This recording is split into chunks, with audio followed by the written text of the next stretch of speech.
కేంద్ర బడ్జెట్లో ఆంధ్రప్రదేశ్ అభివృద్ధికి ప్రాధాన్యత ఇవ్వడం శుభ పరిణామమని బీజేపీ నేతలు భానుప్రకాష్ రెడ్డి అన్నారు. రాజధాని అమరావతి నిర్మాణం కోసం అదనంగా 15,000 కోట్ల నిధులు కేటాయించడంతో పూర్వ వైభవం వస్తోందన్నారు. పెట్టుబడులు పెట్టేందుకు కూడా పారిశ్రామికవేత్తలు క్యూ కడతారని చెప్పారు. CM Chandrababu, deputy CM Pawan Kalyan NDA కూటమిలో చేరడం వల్లే కేంద్ర బడ్జెట్లో ఏపీకి అధిక ప్రాధాన్యత ఇచ్చారని, దీంతో రాష్ట్రానికి మహర్దశ ప్రారంభమైందని భానుప్రకాష్ తెలిపారు. గత ధర్మకర్తల మండలి ధనార్జన క్షేత్రంగా మార్చుకుంది.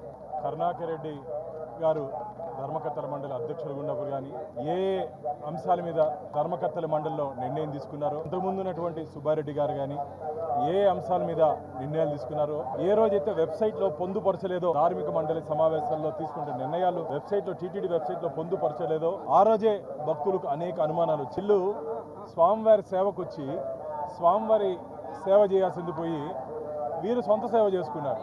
ఉదాహరణకి తిరుపతి స్విమ్స్ హాస్పిటల్లో 2 మెడికల్ షాపులు, మిత్రులారా 2 మెడికల్ షాపులు ప్రధానమంత్రి జన ఔషధ్ కింద ఒకటి దాదాపు లోపల ఓపీ జరిగే ప్రాంతంలో, స్విమ్స్ లోపల ఓపీ జరిగే ప్రాంతంలో ఒక మెడికల్ షాప్ని బోర్డులో నిర్ణయం తీసుకోవడం జరిగింది.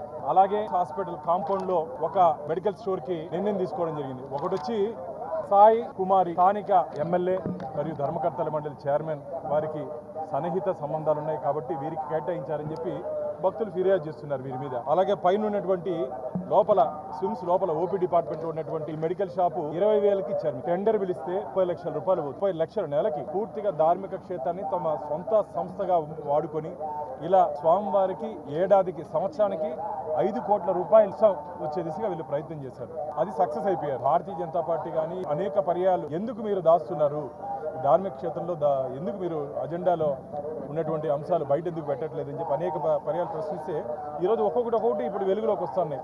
కాబట్టి మేము డిమాండ్ చేస్తున్నాం, వెంటనే గౌరవ ఈవో గారు దీని మీద స్పందించి దీన్ని వెంటనే రద్దు చేసి తిరిగి టెండర్లు పిలవాలి. సక్రమ పద్ధతిలో నియమ నిబంధనలు అనుసరిస్తూ దీన్ని టెండర్లు పిలిచి స్వామివారి ఆదాయాన్ని, టీటీడీ ఆదాయాన్ని పెంచే దిశగా గౌరవ ఈవో గారు ప్రయత్నం చేయాలని చెప్పి వారి దృష్టికి కూడా మేము ఈ అంశాన్ని తీసుకుపోతున్నాం.